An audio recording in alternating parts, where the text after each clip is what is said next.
ሌላው ጉዳይ ኮኔ ጉዳይ ነው። ማኑ ኮኔ አንድ አማካይ ተጫዋች የግድ ማስፈረም እንዳለባቸው ሳይታለም የተፈታ ነው። እንደምታውቁት የካሴሚሮን ወርክ ሬት የካሴሚሮን የስራ ትጋት ሊወጣ የሚችል አይነት ተጫዋች ቲሊማንስ ወርክ ሬቱ በካሴሚሮ ደረጃ አይደለም።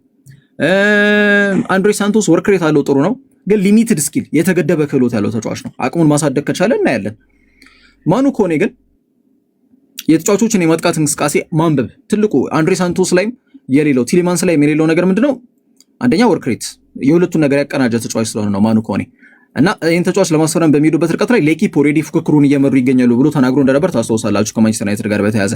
አሁን ግን አልሂላሎች ገብተውበታል ተብሏል ዝውውሩ ላይ። ይሄ ጥሩ ዜና አይደለም ለማንቸስተር ዩናይትድ። ሌላው ማርከስ ራሽፈርድም ራሱን በደንብ ማሳመን ወይም ደግሞ የሚሰጠውን እድል በሚገባ ለመጠቀም ዝግጁ ሆኖ ራሱ ላይ ትኩረት አድርጎ the best version of ራሽፈርድን ቀጣይ መታዩት አላችሁ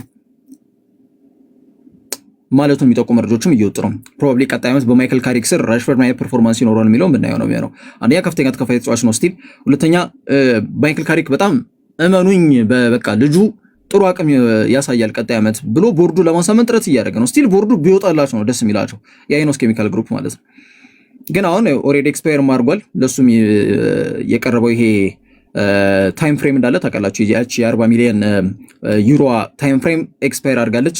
ስለዚህ አዲስ ድርድር ነው ለራሽፈርድ የሚመጣው ኮምባላ ውሰትም ሆነ ቋሚ ስሙ ከባየር ሙኒክ ጋር ሲያዝ ነበር፣ ግን አይ ዶንት ቲንክ ሶ። እኔ አሁን በዩናይትድ ቤት ነው ቀጣይ ዓመት ራሽፈርድ የምናየው ነው ብዬ ነው ማስበው። ከካሪ ጋር ከ2015 ከ2018 ተጫውተዋል በጋራ አብረው ዩሮፓ ሊግን አሳክቷል፣ አብረው ኤፍኤ ካፕን ማሳክቷል እና ከ2015 ከ2018 አብረው ተጫውተዋል። ከ2018 እስከ 2021 ደግሞ በጋራ እንዴት ነው ሰርተዋል ነው የሚባለው አይደል? ማይክል ካሪክ ወደ ማሰልጠኑ ፊቱን በሚያዞርበት አጋጣሚ ላይ ማርከስ ራሽፈርድም ተጫዋች ሆኖ አሰልጥኖታል ባይ ዘ ዌይ። ስለዚህ አዲስ ነገር አይደለም። ሁለቱም እንግሊዛውያን ናቸው። ሁለቱም የማንቸስተር ዩናይትድ በደንብ ያውቁታል። ስለዚህ ክለብ ያለውን እንቅስቃሴ በደንብ ማለት ነው። ማርከስ ራሽፈርድ የማንቸስተር ዩናይትድ አካዳሚ ፍሬ ውጤት እንደሆነ ታውቃላችሁ። ግልጽ ነው። የክለቡን ትራዲሽን በሚገባ ጠንቅቆ ያውቃል። ሌዚ ነው፣ ከኳስ ውጪ ሌዚ ነው።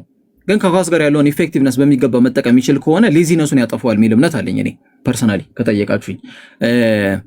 ለምሳሌ ጎበዝ አሰልጣኞች የአንድን ተጫዋች ጠንካራ ጎን አውጥተው መጠቀም እስከቻሉ ድረስ ጉብዝናቸው ነው በትልቁ ለዓለም የሚያሳዩት ባይነኝ እኔ። ለምሳሌ አንድ ተጫዋች ደካማ ጎንም ጠንካራ ጎንም ማንም አለው። ግን ያንተን ጠንካራ ጎን መዞ ወይም ደግሞ ያንን ነገር በደንብ ሜዳ ላይ አውጥተህ እንድትጠቀም መንገዶችን የሚደላድልል ወይም ደግሞ መስመሮችን የሚዘርጋል አሰልጣኝ ካገኘ ያ አሰልጣኝ ጎበዝ ነው። ቪኒሲየስ ጁኒየር ክፍተት አልነበረበትም? ነበረበት። ማን ነው ጎበዝ ያደረገው? ወይም ደግሞ ማን ነው ወደ ባላንዶር? እኔ ፖቴንሻሊ ሮድሪዮ ወሰደውን ባላንዶር ስቲል የቪኒ ነው ብዬ ነበር ማስበው። አሁንም እንደዛ ነው ማስበው። ግን የዚህ ልጅ ደካማ ጎን እንትቶ ጠንካራ ጎኑ ላይ ብቻ ፎከስ አድርጎ ውጤታማ እንዲሆን ያደረገው ማን ነው? ካርሎ አንቸሎቲ ነው። ትሬንት አሌክሳንደር አርኖልድ ጥሩ ጎንና መጥፎ ጎን በፕሪሚየር ሊግ በርካታ ኳሶችን አመቻችቶ ያቀበለው በእንግሊዝ ፕሪሚየር ሊግ ላይ ታይቶ ከማይታወቅ ምርጥ ኦፌንሲቭ ፕሌይ ፉልባኮች መካከል አንዱ ነው። አንድ ለአንድ ደግሞ እንደሱ ወንፊት የሆነ ተከላካይ ለማርያም መንገድ ነው የሚሰጣችሁ። በሱ በኩል እኮ ትኩረት አድርጎ እኮ ስንቶቹ መጥተው እኮ ሊቨርፑልን ዋጋ ስለማስከፈል ጥረት ሲያደርጉ አይተናል። በትሬንት በኩል ብዙ ክፍተት ቨርጅል ቫንዳይክን፣ ኮናቴን እኮ ማቲፕን እኮ የምታደንቁት እኮ የአርኖልድንም ስራ ጨምሮ እየሰሩ ስለነበሩ ብዙ ጊዜ ግን ምንድነው ከኳስ ጋር በቃ ልጁ ያለውን ጥቅም ልጁ ያለውን ክህሎት በሚገባው እንዲጠቀም መንገዱን ይዘረጋለት ነበር። ገብቷል። ያ ነው በቃ ጉድ ኮች፣ በቃ ጎበዝ አሰልጣኝ የሚባለው በዛ ነው የሚቀኘው። ሃንሲ ዲተር ፍሊክ ሌላው ጎበዝ አሰልጣኝ ነው። የተጫዋቾችን ደካማ ጎን ትቶ ጠንካራ ጎናችሁን አውጥታችሁ እንድትጠቀሙ ማድረግ ይችላል። ራሱ ራሽፈርድ ምሳሌ ስለሆነ ማለት ነው። 14 ጎልና 14 አሲስት ቀላል ነገር ነው ብዬ ስለማ ጎርደን ያደረገውም ይሄን ነው። ሄዱ አንቶኒ ጎርደን ያደረገውም በመጀመሪያ ዓመት ወሳኝ አደንሽ እሺ። እና ያንን ይመስለኛልና ኤኒዌይስ ምን ይፈጠራል አብረን እናያለን። እና የማይክል ካሪክም የማርከስ ራሽፈርድን ጠንካራ ጎን አውጥቶ መጠቀም የሚችል ከሆነ ልጁ ጥሩ አቅም ያለው ልጅ ነው። ባይዘው ይጠቅማል እንጂ አይጎዳም ባይኔ። ከኳስ ውጭ ያለውን ክፍተት ቢሆነ ተጫዋቾች ማጠጋገም የሚችልበት አጋጣሚ ካለ ከተጫዋቾች ጋር ግን ከኳስ ጋር ያለውን ክህሎት አቅም በደንብ አዳብሮ መጠቀም የሚችል ከሆነ ውጤታማ ያደርጋል የሚል እምነት ያለኝ። ሮሜሮ በዚህ ሰዓት ከዊሊያም ሳሊባ መቀጠል ሁለተኛው ምርጡ ተከላካይ ነው። ወደዳችሁም ጠላችሁ ማለት ነው። ይሄ ሪያሊቲ ነው። ሪያሊቲውን ደግሞ መቀበል ያስፈልጋል። ኢንተር ሚላን እና ባርሴሎና ፉክክር እያደረጉ ነበር፣ ግን አይ ቲንክ ባርሴሎና ፊታቸውን ወደ አሜሪክ ላፖርት ማዞር የተሻለ ነው ብለው ያሰቡ ይመስለኛል። ምክንያቱም ኩባርሲ ያለ በዛ ቦታ ላይ እና ኩባርሲ ደግሞ ያው ራይት ፉትድ ሴንተር ባክ ከመሆኑ እውነታ ጋር በተያዘ መልክ በቀኝ በኩል የሚጫወት ተጫዋች ነው ሮሜሮ እና ላፖርት ደግሞ በግራ እግሩ መጫወት የሚችል አይነት የማል ተከላካይ ስለሆነ እዛ ላይ ፎከስ ብናደርግ የተሻለ ነው ከሚል እውነታ ጋር በተያያዘ ይመስለኛል ሞር ባርሴሎና ፎከስ አድርጓል ወደ ላፖርት። 32 ዓመት ላይ የሚገኘው ላፖርት ኮምፖዠር እሱ ይረጋጋው ነው የምላችሁ። እንዴት ነው ግን ማንቸስተር ሲቲን ተጫዋች ያጣው ነው የምትሉት አንዳንዴ። ሪያሊቲ ሳይሆን ያንተ ሀሳብ ነው። የኔ ሀሳብ አረ ኪሩቤሎች ማለት ነው እና ሮሜሮን ለማስፈረም ዩናይትድን ፍላጎት ነበረው ታውቃላችሁ፣ ግን ፑሽ ማድረግ አልፈለጉም። ለምን እንደሆነ አላውቅም። ለምን እንደሆነ ጋስቶን ኤዱል ይሄን ነገር ዘግቦት ነበረ፣ ጋዜጠኛ ጋስቶን ኤዱል ማለት ነው። አሁን ባለው ወቅት ኢንተር ሚላን ነው ፍክክሩን እየመራ የሚገኘው እና ራዙሪዎቹ እንግዲህ የተከላካይ መስመራቸውን ለማጠናከር ሞር ፎከስ ፊታቸውን አዙራሉ ወደ ኩቲ ሮሜሮ። ይሄ ተጫዋች 28 ዓመት ላይ ነው የሚገኘው። ፕላስ ጄፒ ቫን ሄከም መጥቷል በ52 ሚሊዮን ፓውንድ። ስለዚህ ቦታው ላይ ይህ ተጫዋች አለና እንደው ዝም ብሎ እንደው በዘፈቀደ ይሄንን ገንዘብ አውጥቶ ተጫዋቹን ቤንች ያደርጉታል የሚል እምነት የለኝም። ክለቡ እንደሚለቅ ነው የምጠብቀው። ያው ፍሮንት ፉት ዲፌንደር ስለሆነ ብዙ ጊዜ አግሬሽን ይካና ይሄ እንዴት ነው ኃይል የተቀላቀለ ጨዋታ ይጫወታል ነው እንጂ ልጁ በጣም ኮምፖዝድ የሆነ ዲፌንደር እንደሆነ ዓለም ያወቀው ፀሐይ የሞቀው ነው። አንተ ባታምን ዓለም ያመነው ጉዳይ ነው ማለት እንትን ማለት ይቻላል። ባይዘው ዓለማመን መብት ነው። እንግዲህ ይሄ ቁርአንና መጽሐፍ ቅዱስ አይደለም፣ መብት ነው። አይ ለኔ ከይሻላል ማለት ይቻላል። ግን ለምሳሌ አሁን ብዙ ጊዜ ነው እዚህ ቲክቶክ ላይ አንድም የተጠመድኩት በጋብሪኤልና በሮሜሮ ክርክር ነውና በቃ የሰማይና የመሬት ባይሆንም እንኳን በጣም ልዩነታቸው እንደዚህና እንደዚህ እንደሆነ ያው ዓለም ዋንጫ በደንብ ፍንትው አድርጎ አሳይቶናል ብዬ አስባለሁ። የማዲሰን ካፕቴን እንዴት አይሹ በጣም አሪፍ ነው፣ ሴፍ ነው። ማዲሰን እኮ በጣም ኮሚኒኬተብል የሆነ ተጫዋች ነው። እንግሊዛዊ ነው። አንደኛ ማዲሰን ማደርስ በጣም አንደርሬትድ ምላቸው ተጫዋች በጣም የሚመቸኝ ተጫዋች ነው። ባይዘው ጄምስ ማዲሰን ማለት ነው። ጥሩ አቅም ያለው ልጅ ነው። ፕላስ ኮሚኒኬሽን ሌቭሉ ሃይ ነው። ከተጫዋቾችም ከዳኛም ጋር ፍትሃዊ በሆነ መንገድ እንደ ብሩኖ ፈርናንዴዝ አይደለም መጫወጫ ሳይሆን ሰላማዊ በሆነ መንገድ ለቡድኑ ጠቀሜታ ሊያሰጡ የሚችሉ ጉዳዮችን ላይ ፎከስ አድርጎ እንደ ካፕቴን ሜንታሊቲ ያለው ልጅ ነው። ምንም ጥያቄና መልስ የለውም። ኮሚኒኬሽን ቫልዩ ያለው ባይዘው እንግሊዛዊ መሆኑ ደግሞ በእንግሊዝ ፕሪሚየር ሊግ ላይ ታዲያ ምን እሱ ካልሆነ ማሊዮን ነው ብለህ ጥያቄ እንድታነሳ ያስገ ስለ ስፐርስ ቀጣይ ታርጌታቸው ሳቪኒዮ ነው። ይሄ ለጥያቄና መልስ የሚቀርብ ጉዳይ አይደለም። ሞር አሁን 6 ተጫዋቾች አስፈርመዋል አይደለ? ግብ ጠባቂ ዱብራቭካን ባካፕ ነው። ከዛ በኋላ ሴኔሲና ሮበርትሰን በነጻ አስፈረሙ። ከዛ በኋላ ደግሞ ጄፒ ቫን ሄከን በአማካይ መስመር ላይ አስደንጋጭ ነው። ትናንትና ፕሪሲዝን 1-0 አሸንፏል። በነገራችን ላይ ፕሪሲዝን ላይ 1-0 አሸንፏል። እንትና ነው ያስቆጠረው ማቲያስ ፈርናንዴዝ። ኧረ ጎል ነው እንዴ ጋይስ! ጎልን ጅብጥ አድርጎ ነው ያስቆጠረው። የሚገርም ጎል። ቶትናም ኔክስት ሲዝን በጣም አስፈሪ ሆኖ ሊቀርቡ እንደሚችሉ ሳይታለም የተፈታ ነው። 1-0 አሸንፏል ትናንትና እና ማቲያስ ፈርናንዴዝ ነው 5ኛ ደቂቃ ላይ ጎሏን ያስቆጠረው ለማለት ያከለውና ማቲያስ ፈርናንዴዝ ቶናሊ በጣም ከፍተኛ ዝውውር ሂሳብ የወጣባቸው አማካኞች አሉ። እርግጥ ነው እንደና አሌሆ ቬሊዝ ኤላዣ የተባለ ተስፈኛ ወጣት ለአርሰናል አሌሆ ቬሊዝን ለብራዚሉ ባሆያ ነው የሸኙት። ታይናን ቶፕሰን የተባለ ተጫዋች ለማንቸስተር ዩናይትድ ሸኝተዋል። ወጣቶችን እየሸኙ ነው ግን ለምሳሌ ቢሱማም ክለቡን ለቋል። ራንዳል ኮሎሞኒና ጆ ፓሊኒያን ወደ ክለቦቻቸው ሸኝተዋል። እነዚህን ታነሳለህ ከቶተናም ጋር በተያያዘ ግን ስብስባቸው ላይ 6 አዳዲስ ቁልፍ የሚባሉ ወሳኝ አቅም ያላቸውን ተጫዋቾች ነው የቀላቀሉት። ወሳኝ እንዴ ነሽ የቀላቀሉት ማለት ነው። ብሩኖ ሊለቅ ነው የሚሉት እውነት ነው የሚቆራ እኔ ማሂኔ ካንቺ ነው የምሰማው። ገና የሆነ ልጅም በፊት እንደዚህ ብሎ ነበረ። እኔ እንደዚህ አይነት በሬ ወለደ ዜና እኔ አልሰማም ስላችሁ አላምንም፣ ባይ ራሱ አላምንም። ምክንያቱም ምን እስቲ ስታስቡት እንዴት ይሆናል እንዴ? ቡድኑ እኮ ማጥቃት እንቅስቃሴ እኮ ዋና አድራጊ ፈጣሪ ተጫዋች ነው። አሲስት ሪከርድ የሰበረ ልጅ በማግስቱ ሊለቅ ነው ሲባል እንዴ ኮንትራት አለው። የፈለገ ገንዘብ ቢመጣ ማንቸስተር ዩናይትድ አይለቀውም። ቢለቀውስ ማንን ያስፈርማለሁ?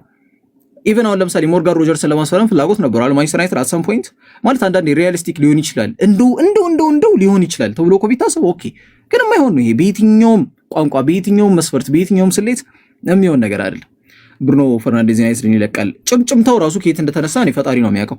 እንዴ አሲስት ሪከርድ የሰበረ ልጅ 1 30ዎቹን ተሻግሯል 2 እንደዛም ሆኖ ደስተኛ አይደሉም። በነገራችን ላይ ቶትናሞችና ሳቪኒዮን የመጨመር ፍላጎት ነው ያላቸው። ሳቪኒዮ ደግሞ ኦሬዲ በቃ ጨርሷል ነው ፐርሰናል ተርም እኮ ጨርሷል። አሁን ዝውውሩ እስኪከናወን ነው የሚጠብቀው። ማንቸስተር ሲቲዎች ደግሞ ኢን ዘ ሚን ታይም በሳቪኒዮ ቦታ አንድ ተጫዋች ማስፈረም ይፈልጋሉ።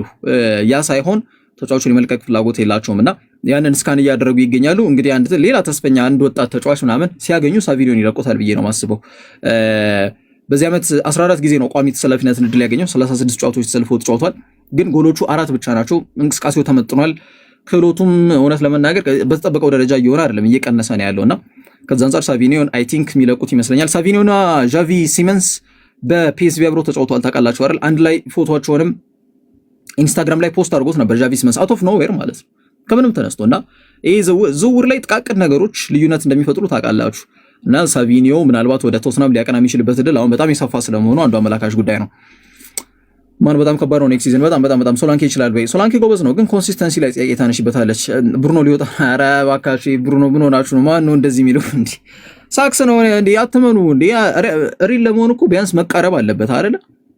ቢያንስ እኮ እንዴት ነው የሆነ የሚመስል ለምሳሌ ከአሰልጣኙ ጋር ተጣልቶ ቢሆን ወይም እንደ ፌዴሪኮ አሁን ለምሳሌ ቫልቬርድ ሊወጣ ነው ተብሏል ቻርሊ ብትለኝ ኦኬ ልልህ እችላለሁ።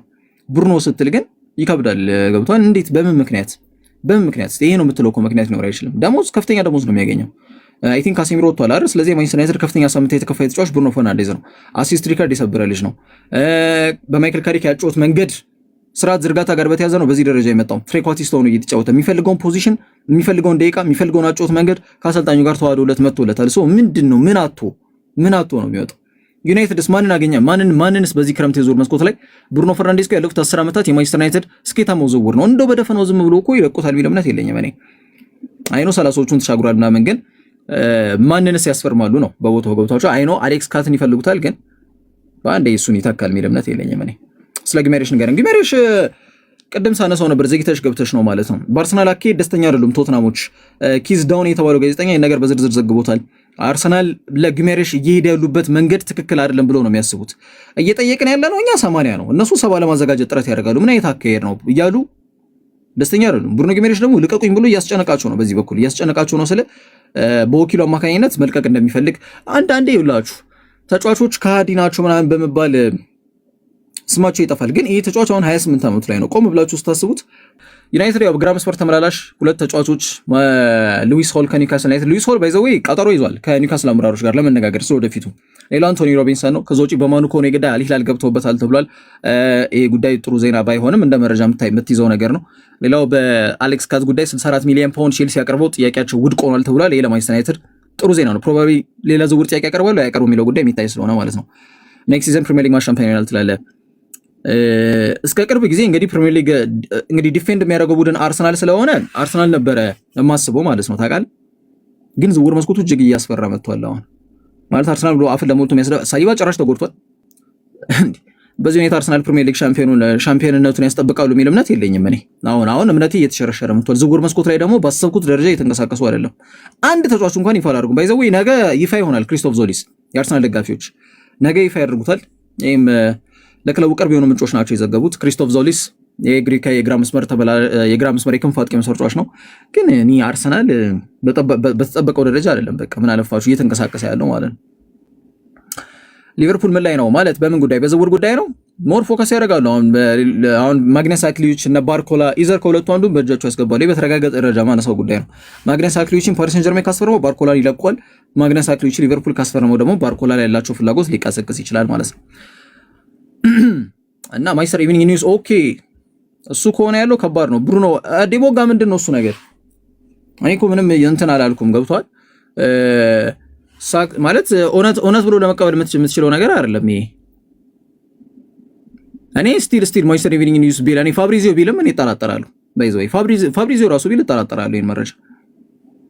ለምን መሰለ እንዴ የክለቡ ከፍተኛ ተከፋይ ተጫዋች የሆነ ተጫዋች ነው። የሚፈልገውን ቦታ የሚፈልገውን የጊዜ እድል እየተሰጠው ይገኛል። ያልፋላችን ቴንክ ያራዳልች እና እኔ ብሩኖ በየትኛው መስፈርትና ስሌት ነው ይወጣል የሚል እምነት የለኝም። አሁንም ቢሆን ዝም ብሎ እኔ አንዳንዴ ዝም ብሎ እንግዲህ በሬ ወለደ ብየው ነበረ። ማንቸስተር ኢቭኒንግ ኒውስ ነው ያለው ካላችሁኝ፣ እሺ በሬ ወለደ አይደለም ማለት ነው። የሆነ ነገር አለ፣ ማጣራት ይጠይቃል። ብሩኖ ዲዮማንዲ አልቫሬዝ አለፍ። አሁን የአርጀንቲና ፊፋ ጉዳይ ፊፋ የሊያንድሮ ፓሬዴስን ቀይ ካርድ ኢንቨስቲጌት አላደረግም ብሏል። ተጨማሪ ቅጣት አይሰጥም። ይኸውላችሁ እንግዲህ ሌላው ጉዳይ ሜሲ ኢንፋንቲኖን አንፎሎ አድርጓል። በሰበር ዜና እንዲሆንላችሁ ከፈለጋችሁ ለአንዳንዶቻችሁ፣ እርግጥ በዛኛው ቻናል እንመጣበታለን። አንፎሎ አድርጎታል ሜሲ ኢንፋንቲኖን። ይህም አንዱ ነው። ሌላው ጉዳይ ከመልበሻ ክፍል ሲወጡ የዓለም ዋንጫው ላይ አርጀንቲና ብሔራዊ ቡድን ላይ አንዳንድ ጥያቄዎች ነበሩ። ለምሳሌ ኤንዞ ፈርናንዴዝ ላይ የሆነ እንዴት ነው ልክ አልቅሶ የጨረሰ ሰው አይነት ፊት ነው የታየው። ሊዮኔል አንድሬስ ሜሲ ተረጋጉ፣ እርሱት በቃ ምናምን ብሏቸው ነበረ። ያም ነገር ሾልኮ ወጥቷል። የመጀመሪያዎቹ 10 ሰከንዶች ክሊፖች መለስ ብላችሁ እዩት፣ ከመልበሻ ክፍል ሲወጡ ማለት ነው። መደናገጥ ነገር ፊታቸው ላይ ይታይ ነበር። ምንድን ነው የሚል ነገር ሲነሳ ነበር። እንደ መቼስ እኔ በዛኛው ቻናል ላይ ኮንስፓይረሲ ቲዮሪ ብዬ ከመጡ አይቀር ይሄም አንድ ኮንስፓይረሲ ቲዮሪ ሆኖ መምጣት አለበት። ይሄ ግልጽ ነው። ለአንዱ እናት ለአንዱ እንጀራ እናት የሆነ መረጃ እኔም አላቀርብም ግን ሜዳ ላይ ደግሞ ያየነው ነገር አይመስልም። እስከ መጨረሻው ሰከንድ ድረስ ጎል ለማስቆጠር ሲሟሟቱ ነበረ፣ ምንም ኦን ታርጌት ባይኖራቸውም። እንግዲህ 0-0 ሆኖ የወጣበት አጋጣሚ ከዚህ ጋር ይገናኛል የሚል እምነት የለኝም። እስከ ፋይናል ድረስ ደርሳችሁ በየትኛው ኤክስተርናል ፕሬዠር ነው ዋንጫውን እንድታጡት አንድ ሰው ጫና ሊያሳድርባችሁ የሚችለው? እስቲ ቆም ብላችሁ አስቡት። እኔ ይሆናል የሚል እምነት የለኝም። በዛ ላይ የሚሰሯቸው ፋውሎች ኤንዞ ፈርናንዴስ ሲሰራ የነበረው ፋውል፣ ሊያንድሮ ፓሬዴስ ሲሰራ የነበረው ፋውል እኔ እንጃ እምለ በእንትን እንደዚህ ብለህ ልታነሳ የምትችለው ነገር አይደለም። ዋታቦት ሊያው እኮ የሚወስደው ነው የታጣው ወንድሜ፣ የሚወስደው ነው የታጣው። ወይ ጋላታሳራይ ወይ ባህረ ሰላጤ ሳውዲ አረቢያ እንዳይሄድ ፍሪለት። በጣም ሰነፍ ተጫዋች ነው ራፋኤል ሊያው ከኳስ ውጪ ማለት ነው። በጣም ሰነፍ ተጫዋች ከምልህ በላይ እና ያንን ፍራቻ ባርሴሎና የሚፈልጉት ነበር፣ ማንቸስተር ዩናይትድ የሚፈልገው ነበር። ግን በቃ ባካፕ እያደረጉ ነው ወደኋላ ማለት ነው። በቃ አራ ይቅርብና አይተጨው ማለት ነው። ቹዋሜኒማ ውል ያድስ ነው እየተባለ አይደል የሚመስለኝ። ኒኮ ዊሊያምስን የሚያስፈርም ይመስል ኒኮ ዊሊያምስ የረጅም ዓመት ውል ነው የፈረመው ወንድሜ፣ የረጅም ዓመት ውል ነው የፈረመውና ይሄን ተጫዋች በቀላሉ አትሌቲኮ ቢልቦ የሚለቁታል ተብሎ አይገምትም። ካስታውሳችሁ ባርሴሎና አቀና ሲባል እኮ ነው የልጅ የ8 ዓመት ውል የፈረመው። ስለዚህ 8 ዓመት ውል ፈረመ ማለት ክለቡን ተጠቃሚ የሚያደርግበት መንገድ እየዘረጋላቸው ነው ማለት ነው። አንድ ተጫዋች ረጅም ዓመት ኮንትራት ስትፈረም እንደዛ ነው። ሃላንድ እስከ 2034 የሚያቆይ ውል ነው ያለው። ቼልሲዎች የረጅም ኮንትራት ውል ነው እያስፈረሟቸው ያሉ ተጫዋቾችን። ፓልመር እስከ 2033 የሚያቆይ ውል ነው ያለው ምናምንና እነዚህ አይነት ተጫዋቾችን ላውጣ ካል ከፍተኛ ገንዘብ ነው የምትጠየቀው ለማለት ያክል ነው። አልቫሬዝ ምን አዲስ ነገር አለ? ኤል ቺሪንጊቶ እንግዲህ አልቫሬዝን በጊዮኬሬሽ ስዋፕ ጭዌ አርሰናል ለማራመድ ጥረት እያደረገ ነው እየተባለ ነው። ራሽፈርድ መጨረሻው ምን ሆነ እንዴ? በቃ በዩናይትድ ይቆያል እኮ ማሂዬ፣ በቃ በዩናይትድ ይቆያል እኮ በዩናይትድ ይቆያል። አቅሙን ለማሳየት ጥረት ያደርጋል። በቃ እንደዛ ነው የሚሆነው። ምክንያቱም የዚህ ተጫዋች የዝውውር ሪሊዝ ክሎዝ የዴድላይን ዴይ አልፏል። የመጨረሻ ስሚት የሚደረግበት ቀን አልፏል። አሁን ማርከስ ራሽፈርድ ማስፈራ የሚፈልግ ክለብ የትኛውም ክለብ ካለ ሀ ብሎ ነው ድርድር የሚጀምረው ከማንቸስተር ዩናይትድ ጋር። ስለዚህ እንደው በነገሩ ዝም ብሎ ነገሮች አልጋ ባልጋ ይሆናሉ የሚል እምነት የለኝም። በቃ አሁን ማይክል ካሪክ ነው አሰልጣኙ። ከ2015 2018 አብሮ ሰርቷል፣ አብሮ ተጫውተዋል ነው እንጂ ከ2018 2021 ደግሞ አብሮ ሰርቷል። ስለዚህ እንግሊዛዊ ናቸው። ማንቸስተር ዩናይትድ አካዳሚ ፍሬ ውጤት ነው። ካሪንግተን ያውቀዋል፣ ዩናይትድን ያውቀዋል፣ ደጋፊዎችን ያውቃቸዋል። ጥሩ ጎኑን አውጥቶ እንዲጠቀም ካሪክ በቃ ጥረት ማድረግ ነው ያለበት። ልክ ቡርኖ ላይ የቡርኖን ምቾት ቀጠና እንደጠበቀው ሁሉ የራሽፈርድን ምቾት ቀጠና ከጠበቀለት ልጁ ከኳስ ጋር እኮ በቃ ሚራክል ነው የሚሰራው። ይሄ እኮ ለጥያቄ የሚቀርብ ጉዳይ አይደለም። ከኔ ስለ ማንቸስተር ዩናይትድ ያው በስፋት እኮ አነሳን እኮ መደጋገም እንዳይሆንብኝ እኮ ብዬ እኮ ነው። ስለ ማንቸስተር ዩናይትድ አነሳን እኮ። በኮኔ ጉዳይ አልሂላል እጃቸውን አስገብቶበታል ተብሏል። ይሄ ይጠበቃል ስለ ጥሩ ዜና አይደለም፣ ግን ያው በንቃትም በስፋትም መንቀሳቀስ እንዳለባቸው አንዱ አመላካሽ ጉዳይ ነው። ብዙዎች ደግሞ አሁን ይኸውልህ ብሩኖ እያሉ ነው፣ ብሩኖ ሊወጣ ነው፣ ማንቸስተር ኢቭኒንግ ኒውስ ነው የዘገበው እያሉ ነው። እሱን ማጣራት ይጠይቃል። ግን እኔ በፍጹም ይሄን ዜና ብዬ ለመናገር ይከብደኛል።